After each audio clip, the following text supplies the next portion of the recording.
Baik, sebelumnya apakah suara saya terdengar dengan jelas?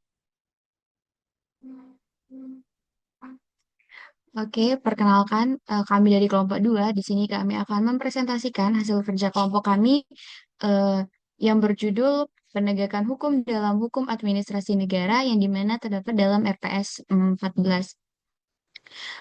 Baiklah, sebelum kami mulai presentasi, perkenalan terlebih dahulu, saya Febriana Eka Putri selaku moderator sekaligus pemateri, kemudian bersama rekan saya, Alia Darmawan dan Indah Hayati selaku pemateri. Baiklah, yang masuk ke materi yang pertama, yaitu yang akan disampaikan oleh Alia Darmawan. Kepada Alia dipersilakan.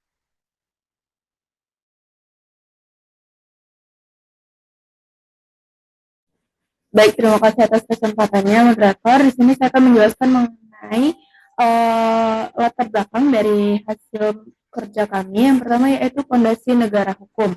Penegakan hukum ialah fondasi untuk menjalankan keadilan, menjaga ketertiban, keamanan, dan juga memastikan keberlangsungan pemerintahan yang adil dan sesuai dengan dasar undang-undang. Adapun ini di Adapun negara kita sendiri Indonesia merupakan negara hukum yang dimana ditegaskan atau dicurahkan dalam Undang-Undang nomor Undang-Undang Dasar tahun 1945 pasal 1 ayat 3 yang menyebutkan bahwa negara Indonesia adalah negara hukum. Negara hukum di Indonesia ini itu ada beberapa pecahan hukumnya. Yang pertama yaitu hukum pidana, perdata, agama, ekonomi, adat, dan yang terakhir itu ada hukum administrasi negara. Adapun hukum administrasi negara itu ialah hukum yang mengatur penyelenggaraan pemerintah, terutama hubungan antar pemerintah dengan warga negaranya, mencakup mengenai prosedur, kebijakan publik, dan perlindungan hukum. Boleh slide PPT?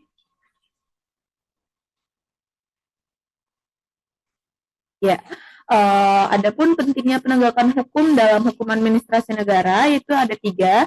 Yang pertama sebagai kontrol tindakan pemerintah, di mana setiap kegiatan ataupun keputusan dan tindakan dari pemerintah itu haruslah sesuai dengan peraturan perundang-undangan yang berlaku.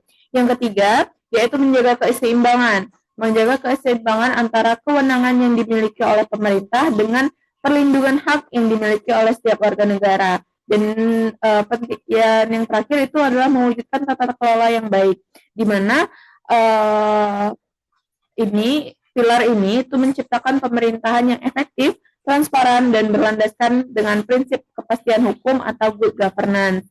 Dari paparan tersebut, kami menarik 3 rumusan masalah dalam tugas ini. Yang pertama yaitu apa yang dimaksud dengan penegakan hukum administrasi negara. Yang kedua yaitu bagaimana mekanisme penyelesaian hukum administrasi negara. Dan yang terakhir itu apa saja tantangan dan upaya dalam penyelesaian hukum administrasi negara.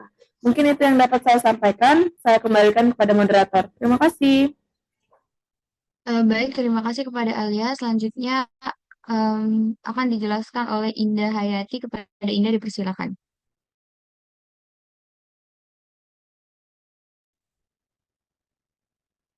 Baik, selanjutnya itu ada definisi hukum administrasi negara, di mana hukum ini adalah norma yang mengikat semua warga negara dengan prinsip kesetaraan di hadapan hukum.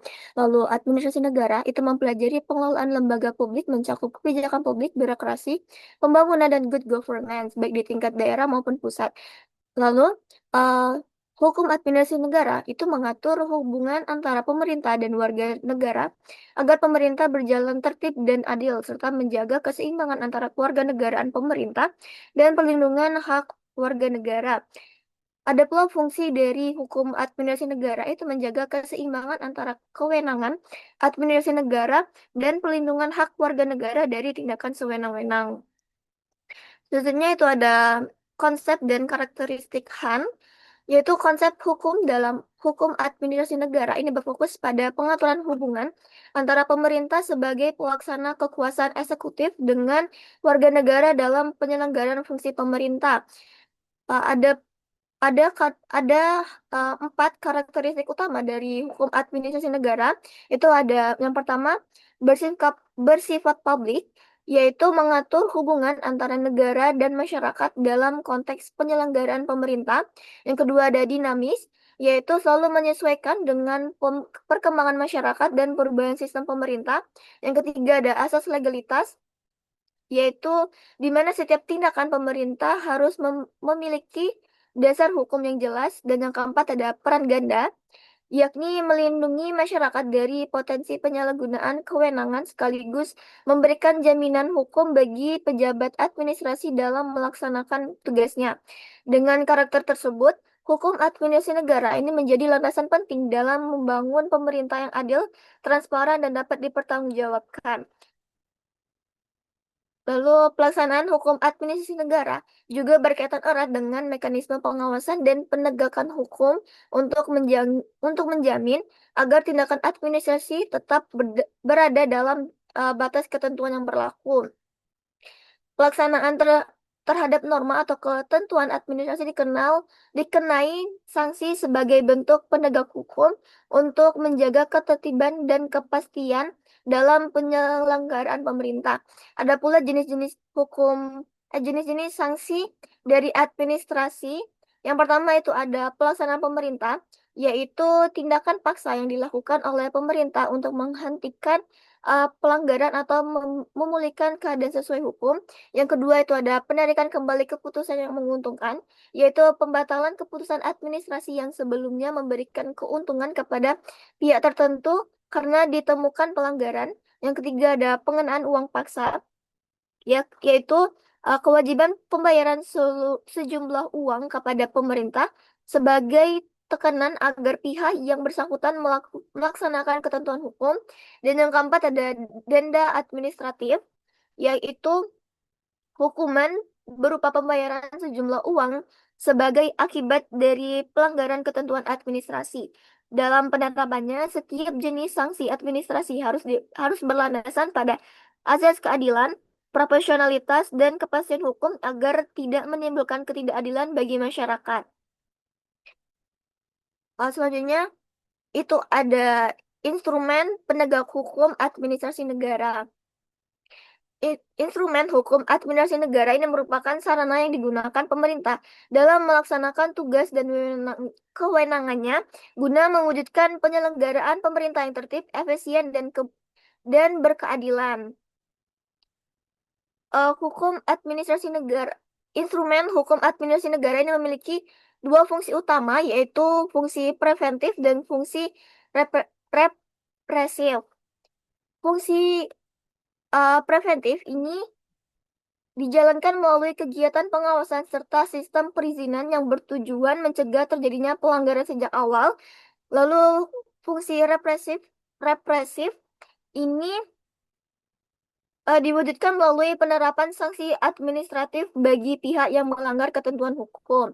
Kedua fungsi tersebut berperan penting dalam menjaga kepatuhan terhadap peraturan perundang-undangan serta mencegah timbulnya dampak negatif yang dapat merugikan masyarakat maupun lingkungan. Yang ketiga itu ada tindakan reparatif, yang mana ini adalah sanksi administrasi yang berperan sebagai instrumen bagi pejabat pemerintah untuk menegakkan hukum dengan cara memulihkan keadaan seperti sebelum terjadinya pelanggaran atau disebut dengan tindakan reparatif. Sekian dari saya kembalikan ke moderator. Baik, terima kasih Indahati atas pemaparan materinya. Selanjutnya itu kita masuk ke studi kasusnya. Boleh di slide.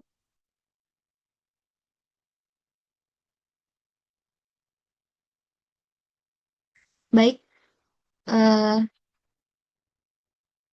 studi kasus yang kami pilih yaitu adalah pencabutan izin lingkungan PT Semen Indonesia di Rembang, Jawa Tengah. Nah, kasus pencabutan izin lingkungan PT Semen Indonesia Persero atau TBK di Kabupaten Rembang menjadi salah satu bentuk contoh penerapan hukum administrasi di Indonesia, terutama dalam ranah perlindungan lingkungan hidup. Permasalahan ini bermula saat Gubernur Jawa Tengah mengeluarkan surat keputusan nomor 660/17 tahun 2012 tentang izin lingkungan bagi kegiatan penambangan bahan baku serta pembangunan pabrik semen oleh PT Semen Gresik yang kemudian berubah menjadi PT Semen Indonesia. Nah, pemberian izin tersebut memicu penolakan dari masyarakat di kawasan pegunungan Kendeng karena dianggap dapat mengancam sumber air dan merusak ekosistem setempat. Nah, kelompok masyarakat yang tergabung dalam Jaringan Masyarakat Peduli Pegunungan Kendeng atau JMPPK bersama Wahana Lingkungan Hidup Indonesia atau yang disingkat WALHI akhirnya mengajukan gugatan terhadap Gubernur Jawa Tengah ke Pengadilan Tata Usaha Negara atau PT UN di Semarang. Nah, dengan alasan bahwa penerbitan izin lingkungan tersebut telah menyimpang dari prosedur yang berlaku, khususnya karena proses analisis mengenai dampak lingkungan atau yang disingkat dengan AMDAL dinilai cacat hukum dan tidak memberikan ruang partisipasi yang cukup bagi masyarakat berdampak. Melalui proses hukum yang panjang, Mahkamah Agung atau MA melalui putusan nomor 99 tertanggal 5 Oktober 2016 mengabulkan permohonan peninjauan kembali atau PK yang diajukan oleh Walhi dan masyarakat Kendeng.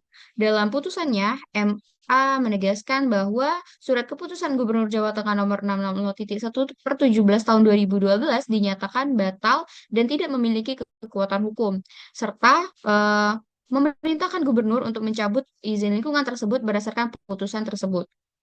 Nah, Gubernur Jawa Tengah kemudian melaksanakan kewajiban hukum administratif dengan mencabut izin lingkungan PT Semen Indonesia pada tanggal 16 Januari 2017.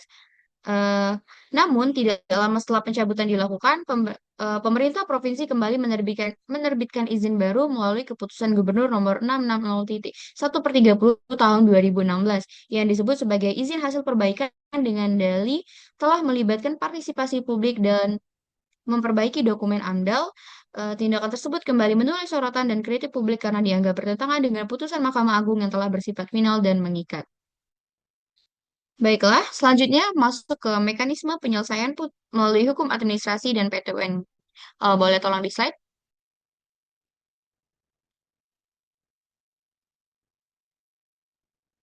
Baik, dalam konteks penegakan hukum administrasi di Indonesia, penyelesaian masalah seperti kasus tersebut dapat dilakukan dengan dua cara, yaitu yang dimana keberatan administratif dan yang kedua yaitu gugatan ke PT UN. Sebelum membawa kasus ke pengadilan, pihak yang merasa dirugikan oleh keputusan pemerintah tata usaha negara dapat mengajukan keberatan atau banding administratif kepada instansi yang lebih tinggi sesuai dengan pasal 75 sampai 78 Undang-Undang Nomor 30 Tahun 2014 tentang Administrasi Pemerintahan. Tetapi, jika upaya administratif ini tidak membuahkan hasil, maka pihak yang bersangkutan dapat menempuh jalur hukum ke PT UN. Yang kedua yaitu adalah gugatan ke PT UN. Dalam kasus PT Semen ini, masyarakat dan walhi dapat langsung menempuh gugatan ke PT UN yang ada di Semarang dengan alasan bahwa izin lingkungan yang diterbitkan gubernur merupakan keputusan tata usaha negara atau KTUN yang bersifat konkret, individual, dan final melalui proses berjenjang dan dari PT UN hingga Mahkamah Agung atau MA, pengadilan memutus bahwa keputusan gubernur cacat hukum karena tidak sesuai dengan asas-asas pemerintahan yang baik atau AUPB, khususnya asas keterbukaan dan partisipasi masyarakat. Nah, putusan akhir yang dikeluarkan oleh Mahkamah Agung kemudian menjadi bentuk nyata penegakan hukum administratif karena pejabat pemerintahan diwajibkan menarik atau mencabut keputusan yang dinyatakan batal oleh pengadilan sebagai bentuk ketaatan terhadap hukum dan prinsip hukum negara hukum. Baik, boleh di slide untuk slide selanjutnya.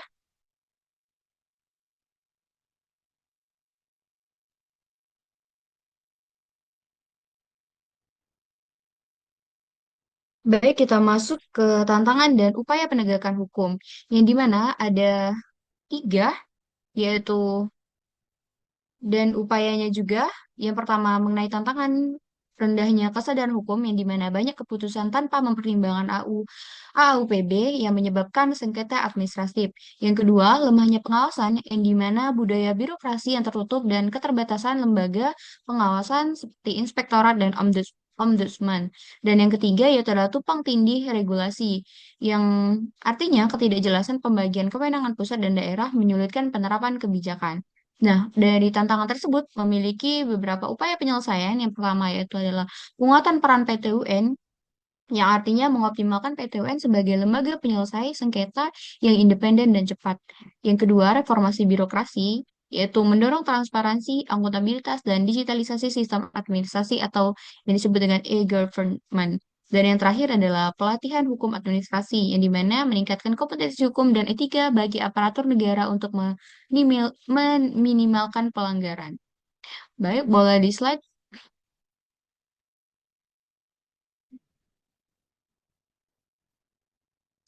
Eh, Baik, kita masuk ke sesi tanya jawab. Sebelum saya membacakan kesimpulan, kami memberikan kesempatan untuk teman-teman jika ada yang bertanya, dipersilahkan. Baik, saya ingin bertanya. Baik, Pertanyaan saya, dipersilahkan.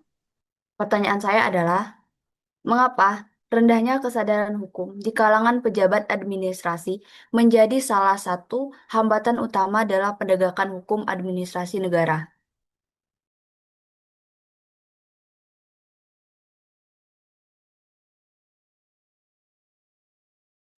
Baik, terima kasih Amanda atas pertanyaannya. Izinkan kami untuk berdiskusi sebentar.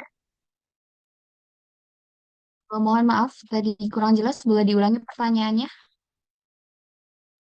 Baik, pertanyaannya yaitu, mengapa rendahnya kesadaran hukum di kalangan pejabat administrasi menjadi salah satu hambatan utama dalam penegakan hukum administrasi negara?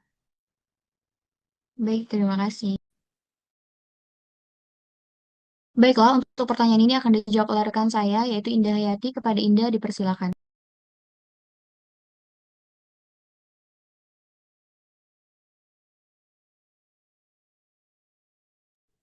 Baik, saya ulangi sebelumnya.